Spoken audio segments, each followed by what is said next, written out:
Panorama group, जो सोचता है वो करता है। नमस्कार, news heart special with Kanhaiya भलाई प्रोग्राम में आपका स्वागत है। मैं हूं आपके साथ अनिकेत पाठक। जीतन राम मांझी ने वक्त संशोधन बिल, या जो कहें कि अब कानून भी बन गया है, उसको लेकर के क्या भाजपा को घेर लिया है, इस पर बात करेंगे। साथ ही ये भी जानेंगे कि चिराग पासवान के लिए जीजा ने ही मोर्चा क्यों संभाल रखा है। आखिर चिराग पासवान हैं कहाँ और खुल के क्यों नहीं बोल रहे हैं। और इसके साथ ये भी जानेंगे कि आखिर निशांत को लेकर के जो है अब कौन सा बड़ा दावा कर दिया गया है। इन सब पर बात करने के लिए हमारे साथ न्यूज हार्ट के मैनेजिंग डायरेक्टर कन्हैया भलाई सर है। बहुत बहुत स्वागत है सर। Thank you. सबसे पहले तो जीतन राम मांझी, क्योंकि सबसे बड़ा बयान कल उन्हीं का रहा। उन्होंने कहा कि वक्त संशोधन बिल कानून जो बना है वो तो ठीक ही है, लेकिन उसमें जो गैर मुस्लिमों को प्रवेश दिया गया है वो कैसे दे दिया गया। हिंदू मठों में तो नहीं दिया जाता है, हिंदू के संस्थानों में नहीं दिया जाता है। ये जो सवाल उठाया है उन्होंने, क्या बहुत देर कर दी सवाल उठाने में, और क्या बीजेपी को सीधे सीधे आंख दिखाना हुआ? मैं इसको आंख दिखाना नहीं मानता हूं। देखो, जीतन राम मांझी जो हैं वो बड़ा दिल के साफ आदमी हैं, जितना मैं उनको जानता हूं।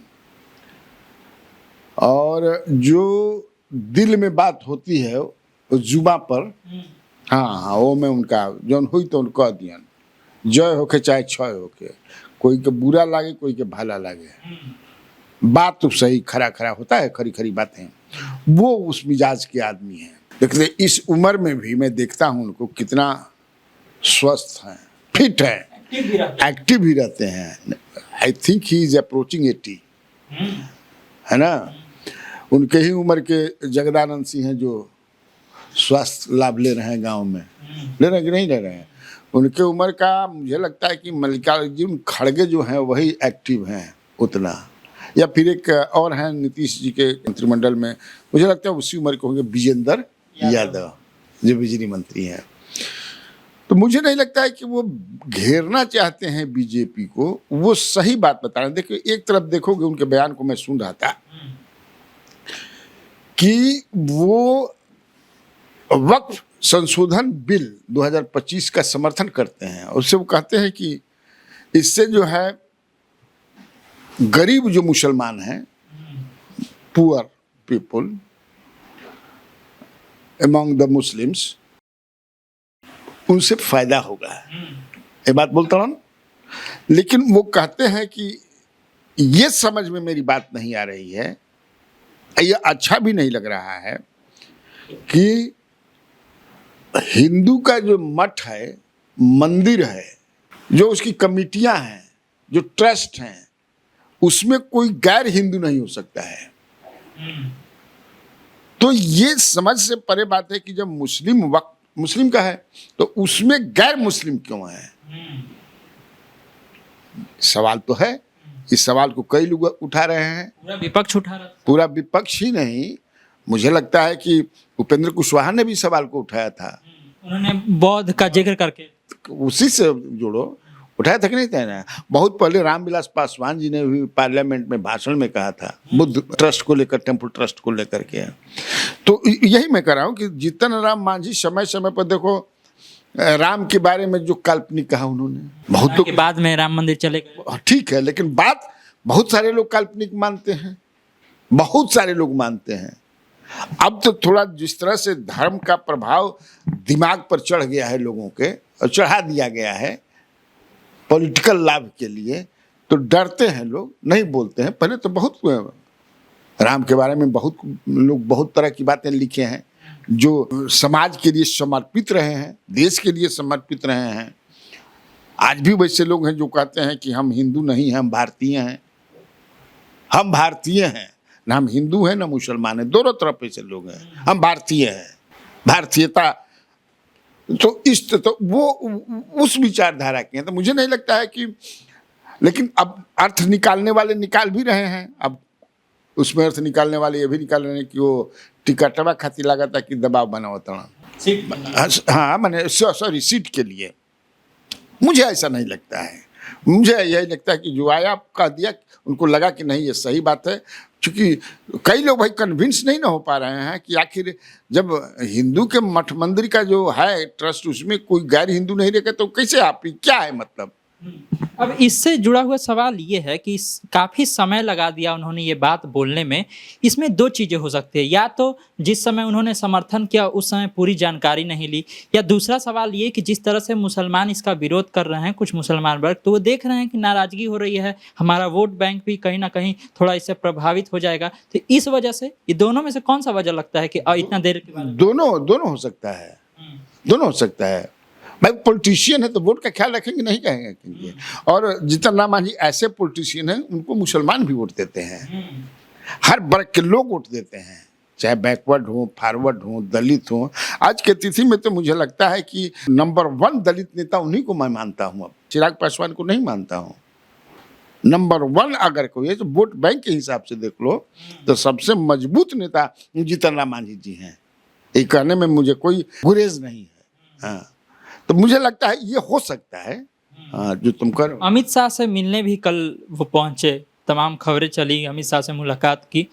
तो इस मुलाकात का क्या मायना है सर? क्या जिस तरह का बयान है उससे आप कोई पॉलिटिकल अंदेशा भी जोड़ करके देखते हैं, या कौन सी बातें करने गए हैं अमित शाह के पास? उससे पहले एक चीज और हमको याद आया, इसलिए बता दूं। तुमको याद होगा कि दलित आरक्षण को लेकर कोटा की बात जब सुप्रीम कोर्ट ने कहा तो कितना ईमानदारी और मैंने उसको जबरदस्त रूप से जीवट मैंने उसका समर्थन किया। उन्होंने कहा कि होना चाहिए। 3-4 जातियां जो हमारे में हैं वो जो है मलाई मार रही हैं, लाभ उठा रही हैं। कहा कि नहीं कहा उन्होंने? चिराग पासवान या सारे लोग जो है उसके खिलाफ में सुप्रीम कोर्ट का जो है कि नहीं इस सरकार को ही करके ऐसा करना चाहिए, वो करना चाहिए, सही बात नहीं है। लेकिन जीतन राम मांझी ने स्पष्ट कहा कि नहीं, सुप्रीम कोर्ट ही supported the Supreme Court judgement. क्या कि नहीं किया? अब तुम्हारा सवाल था कि अमित शाह से, मुझे लगता है कि सीट को ही लेकर के, चूंकि जो अभी संशय सब कुछ मैंने एक तरह से अब तैयारी शुरू हो गई है ना जी, बिगुल बज गया है। चुनाव आयोग के लोग भी बैठक करने लगे हैं, अब डीएम के साथ भी बैठक करने वाले हैं। ये तुमको अप्रैल हो गया, अप्रैल का लास्ट चल रहा है, मई, जून, जुलाई, अगस्त, 4 महीने के बाद सितंबर में अनाउंसमेंट की बात हो रही है। पिछली बार 25 सितंबर को अनाउंसमेंट हुआ था। वोट काउंटिंग जो हुआ था वो 10 नवंबर को हुआ था। तो वो लगता है कि वो चाहते हो कि भाई हमारा जो भी है स्पष्ट कीजिए। वो 40 हालांकि कह रहे हैं कि हम 40 सीट पर लड़ेंगे, 40 तो नहीं मिलेगी, लेकिन पिछली बार तो चूंकि नीतीश जी के साथ थे तो 7 सीटें 7 सीट उनको मिला था। इस बार वो चाहेंगे कि हमको 10 मिले, 15 मिले, 20 मिले, जितना ज़्यादा मिल सके। हालांकि उनके लोग बता रहे थे, हमसे बातचीत हो रही थी कि 20 से कम पर नहीं मानेंगे।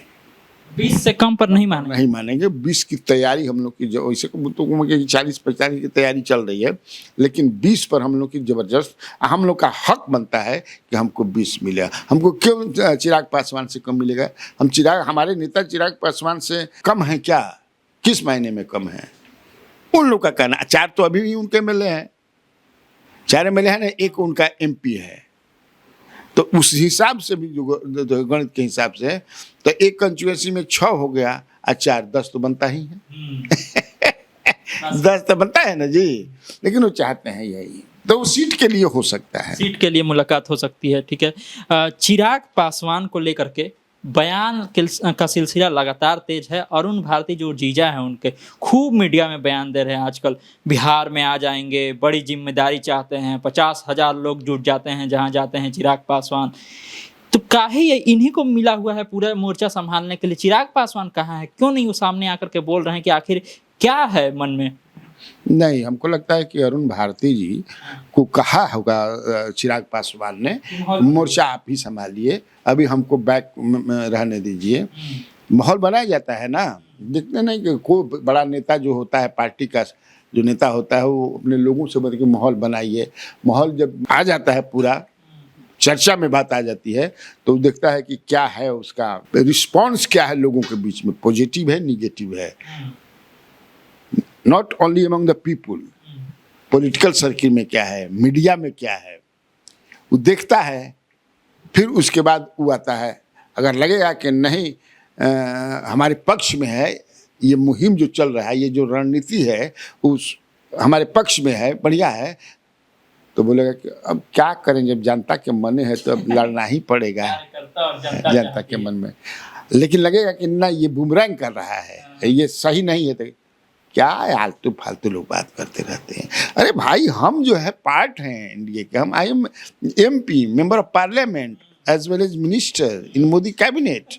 अनुमान हाँ, अनुमान। तो मैंने ये केवल चिराग पासवान जी के साथ नहीं है, और भी जो नेता होते हैं इस तरह का, वो अपने नहीं, जो सबसे ट्रस्टेड होता है उससे इस तरह की चर्चा में रहने के लिए करते रहते हैं। पप्पू यादव कह रहे हैं कि जदयू के जो बड़े नेता हैं वो बीजेपी के साथ मिलकर के चिराग पासवान की पार्टी को खत्म करना चाहते हैं।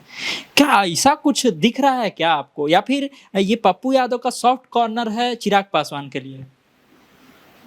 देख रहे होंगे कि मना रहे होंगे पप्पू यादव जी कि एने से भाग आओ, हमरा और तारा बेरी वोट बा, हमरा और मतलब कि महागठबंधन में आओ, क्योंकि in days to come Pappu Yadav भी महागठबंधन के अंग ही बनेंगे। हालांकि अभी भी तेजस्वी यादव उनको साथ जुड़ने के लिए तैयार नहीं है, जो हमारे पास इंफॉर्मेशन है। लेकिन पॉलिटिक्स में भविष्य में माने कब क्या होता है कोई जानता नहीं है।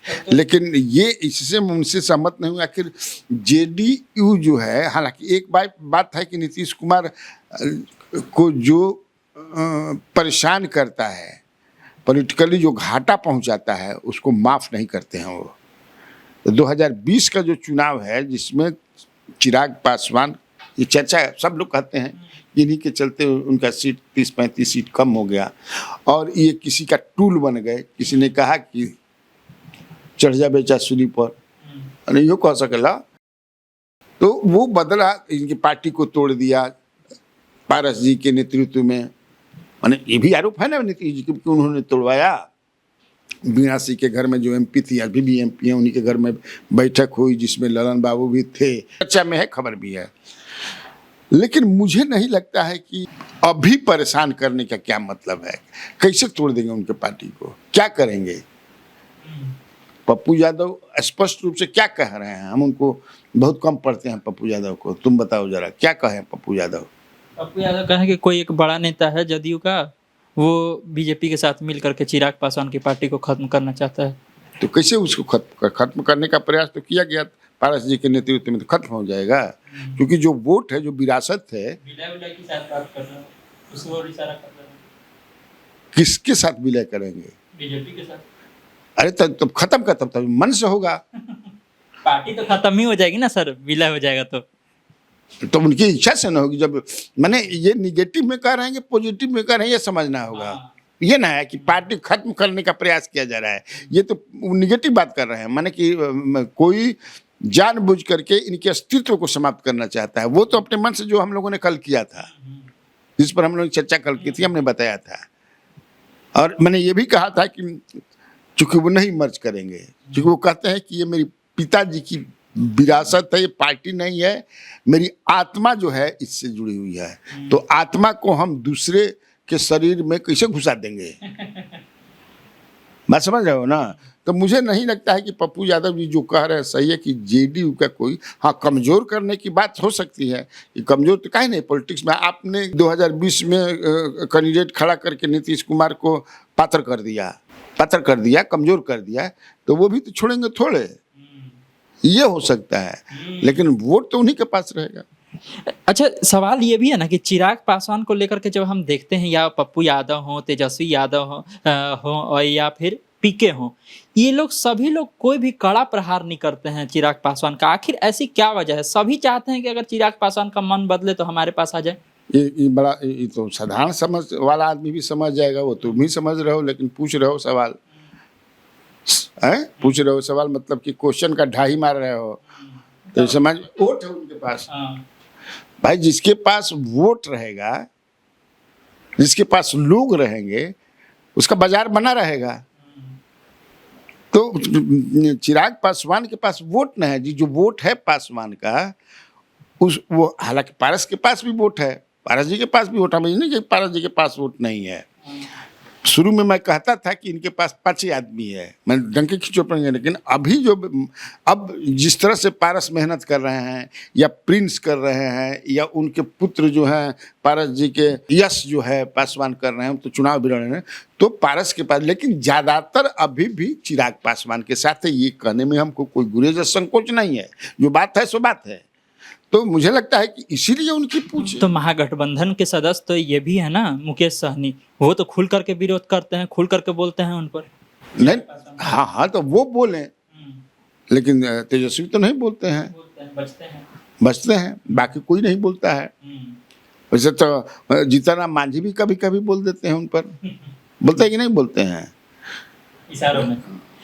निशांत को लेकर के एक बार फिर से चर्चा गर्म हो गई है सर, और गोपाल मंडल है, हमेशा बयान दे ही देते हैं कि अगर निशांत नहीं आएंगे तो जदयू खत्म। ये भी कह रहे हैं कि निशांत को हम ही लाए हैं, क्या कहिएगा? टिटहरी भी टांग ऊपर करके सुतल है, सुने हो ना कि आकाश गिरी तो रोक ले। गोपाल मंडल मैंने बुर्बक आदमी है उनका, निशांत कुमार, वो क्या समझते हैं? लेकिन हीरो जैसी एंट्री कराने की बात तो कर ही रहे हैं। अरे उनका जो तय है, रणनीति के तहत हो रहा है, रणनीति के तहत समारोह में जा रहे हैं, हाँ, पगड़ी बांध रहे हैं, मीडिया से बात कर रहे हैं, वो तो तय है। माने एमंग द जेडीयू लीडर्स कहो, कार्यकर्ता कहो, निशांत कुमार तय हैं, उन्हीं का जय है, हाँ सब एकदम। तो गोपाल मंडल क्या है? गोपाल मंडल की बात के समझे कि क्या वैल्यू है। गोपाल मंडल चूंकि वो भी एक तरह से उनको मन में जो होला नु एकदम जुबान कुछ वो बोलिए दिहन, वो दिल में ना रखस, हाँ जो बात बोले तो वो भी समर्थन करें। तो जानते हैं कि इसे कौन नहीं समर्थन कर रहा है। अब ये बातें फिजूल की बातें हैं, जो कहता ही बात कि नीतीश जी नहीं चाहेंगे, अब नीतीश जी की इच्छा होगी कि नहीं होगी, सब ये कुछ नहीं, सब कुछ हो गया एक स्ट्रेटजी के तहत, रणनीति के तहत, धीरे धीरे रेमना, धीरे सब कुछ होए, माली सींचे सब, हाँ, और हाँ, तो वही बात है, माली सींचे 100 घड़ा तब जाके फल होए। अब फल कब आएगा उसका इंतजार हम लोग करेंगे। लेकिन इसके साथ ही एक सवाल ये भी है कि कांग्रेस के जो पूर्व अध्यक्ष हैं, उनके बेटे हैं आकाश सिंह, वो लिख रहे हैं कि खड़गे जी के जो रैली हुई, उसमें सभा हुई, उसमें भीड़ इसलिए नहीं हुआ क्योंकि पिताजी को जो है अध्यक्ष पद से हटा दिया गया। अब वीडियो भी बहुत सारा शेयर कर रहे हैं, पुराना जब खड़गे जी बिहार आए थे, जब पिताजी अध्यक्ष थे उनके, और कितना कितना भीड़ जुटा हुआ था। इसके पीछे का क्या है सर? इसके पीछे यही है कि आकाश जी को चाहिए कि एआईसीसी अध्यक्ष को एक एप्लीकेशन लिख दे कि मेरे पिताजी को आजीवन आजीवन जो है बिहार का अध्यक्ष बना दिया जाए। एप्लीकेशन लिखना चाहिए। अरे क्या मतलब है, आपका टेन्योर पूरा हो गया, उससे ज्यादा दिन आप थे, तो कैसे रख दिया जाता है? वो यही चाहते होंगे कि चुनावी वर्ष में कम से कम पिताश्री को नहीं हटाया जाए, इसलिए कि उनका भी लड़ने का फिर मन है। लोकसभा भी लड़े थे, महाराजगंज से हार गए, उसके पहले मोतिहारी से लड़े थे, वहाँ भी हार गए। तो नेता के पुत्र जो होते हैं, जिसमें पॉलिटिकल जर्म्स ढुक जाता है, वो मानता नहीं ना है, वो हमेशा समझे कि उखी बिखी लग रहेला, हाँ उखी बिखी जल्दी समझ जाए किसे, कोई मतलब है या कोई लॉजिक है? सवाल तो ये भी है ना कि जब पिताजी अध्यक्ष थे, इतनी भीड़ जुट रही थी, तो चुनाव में कैसे हार गए? भाई ना मैं बात कहा, भाई इतना तपती गर्मी में जितना आदमी बेचारा मनोज पंडैया जुटा गा जो करे पर गिरा दिला जाए, अध्यक्ष बने, है ना जी, तो आप उन्हीं पर क्यों गिरा है? राजेश राम पर भी गिराना चाहिए था, अलवारू पर गिरा दिए थे। लोग भी तो दोषी हैं, लोग क्या करे थे, जानते नहीं थे कि हमारा राष्ट्रीय अध्यक्छ आ रहे हैं, तो काम करना चाहिए था 10 दिन पहले वहीं पर सारा लोगों को, जैसे मोदी जी के आने पर हो रहा है। हाँ, तो मैंने यही ना, ये कमजोर बेचारा मनोज पांडे मिलन तो धर के उनकर मुड़िया ही दो। सामूहिक जिम्मेवारी भाई ने है, तो सबको करना चाहिए था। ये बातें भी सुनने में आ रही है कि सर एनडीए का कोई अध्यक्ष नियुक्त हो सकता है। अब बात यह है कि आखिर क्यों इसकी जरूरत है, और अगर नियुक्त किया जाएगा तो क्या ध्यान में रखा जाएगा, किस नेता को इसमें नाम चर्चा में? देखो, चर्चा में तो जो नाम है सब छपी हुई बात है, एक अखबार ने दिया, उसी के आधार पर संयोजक बनाया जाए, कोऑर्डिनेशन कमेटी में जिस तरह से बने इस तरह के तो पहले तो हुआ करते थे प्रधानमंत्री उस समय के कुछ दिन वाजपेयी जी भी थे, शरद यादव भी मुझे याद है कि थे, इसके बाद जॉर्ज फर्नांडिस भी कुछ दिन थे।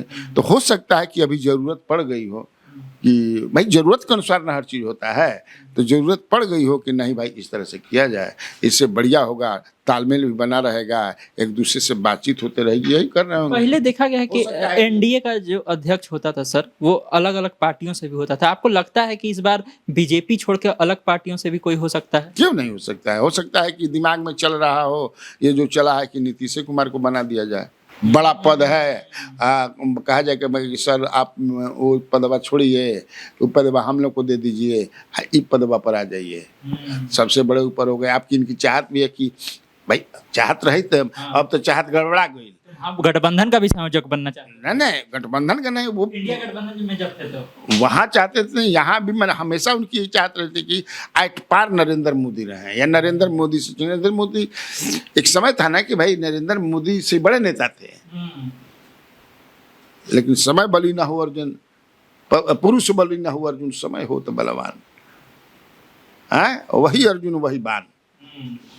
तब समय आ गया, नहीं तो ये कुर्सी पर बैठे रहते थे और नरेंद्र मोदी खड़ा होकर के इनसे बतियाते थे। ये फोटो भी कितना देखे होंगे, हाथ उठा दिए थे रैली में, तो बहुत गुस्सा। हाँ ये कहे, हो सकता है समझा कि देखनी अब तो आप सबसे बड़े हो गए हैं, संयोजक ही आपको बना दिया जाता है एकदम टिटकार के, और मंत्री भी कहिएगा तो बना करके चुपचाप घर लेकर के रहिए, ये पदवा छोड़िए, ये भी हो सकता है।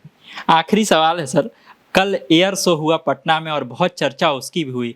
राजीव प्रताप रूढ़ी जो सांसद हैं, उनके द्वारा पूरा एकदम प्रयास किया गया और बहुत अच्छा से हुआ, और आज भी जो है, कल तो रिहर्सल था, आज पूर्ण कार्यक्रम हुआ है। क्या कहेंगे इसके बारे में सर? और चुनावी साल में इस तरह का कार्यक्रम क्या कुछ अलग संदेश देने के लिए भी है? बदलता बिहार, कल कहा भी राजीव प्रताप रूढ़ी ने कि ये बदलते बिहार की तस्वीर है। यही तो अभी खत्म कहाँ हुआ है, हम लोग कार्यक्रम कर रहे हैं, अभी तो चलिए रहा है, धड़ा के चलता है। हाँ पूरा हाँ कर रहा बा, नहीं अच्छा है। देखिए राजीव प्रताप रूढ़ी जो है वो एक गंभीर नेता है, जो भी काम करते हैं, चूंकि वीर कुंवर सिंह जयंती नहीं है, विजयोत्सव हाँ ये है, मनाया जा रहा है, कई पार्टियां मना रही हैं, राजद भी मना रही है, जिसमें विद्यापति भवन में जो है तेजस्वी यादव गए हैं, जाएंगे जो है जाएंगे, और डॉक्टर सुनील सिंह हैं, शैलेंद्र प्रताप सिंह हैं, अरे कई मजबूत नेता वो लोग मना, जिसमें राजद की तरफ से काफ़ी भीड़ थी उसमें। और मैं कहा कि राजीव प्रताप रूढ़ी जो हैं वो गंभीर नेता है, और वो भी जो सवाल होता है, देखोगे पार्लियामेंट में कि अपने क्षेत्र के लिए या बिहार के लिए हमेशा बढ़िया सवाल करते हैं, और सरकार उस पर अमल भी करती है, ये जान लो। तो ये मुझे लगता है कि जो कुछ भी हो रहा है, आज ये कल हुआ, कल रिहर्सल हुआ था हमारे बगले में ना, घरवा उजन हुआ, हाँ है हम का होखे लागल भाई, हमारे एगो आदमी कहता कि सर लड़ाई उड़ाई का लागल बा, बड़ा जहाज उड़ता, हम लड़ाई लागल बा, तो लड़ाई लागल बा, आ तो लड़ाई के बिरियो सही जहाज जल्दी सन नहीं होता है ना, लड़ाई निखे लागल रे, समझ कि ऐसा हो रहा बा। तो राजीव प्रताप रूढ़ी का ही ये ब्रेन चाहिए, मैंने ये उन्हीं के दिमाग का देन है कि एक मैसेज जाएगा कि देखिए भाई हम अपने राज्य के लिए, देश के लिए, समाज के लिए वीर कुंवर सिंह ने जो किया 80 वर्ष की उम्र में, उनके सम्मान में हम ये कर रहे हैं। तो देखा आप लोगों ने, तमाम तरह की चर्चाएं थी, तमाम तरह की खबरें थी, जिस पर बहुत ही विस्तार से सर ने सारी बातें बताई हैं। तो इसी तरह खबरों से अपडेट रहने के लिए आप न्यूज़ हाट से जुड़े रहिए। यूट्यूब पर हमें देख रहे हैं तो चैनल को सब्सक्राइब कर लीजिए, फेसबुक देख रहे हैं फेसबुक को लाइक कर लीजिए। धन्यवाद।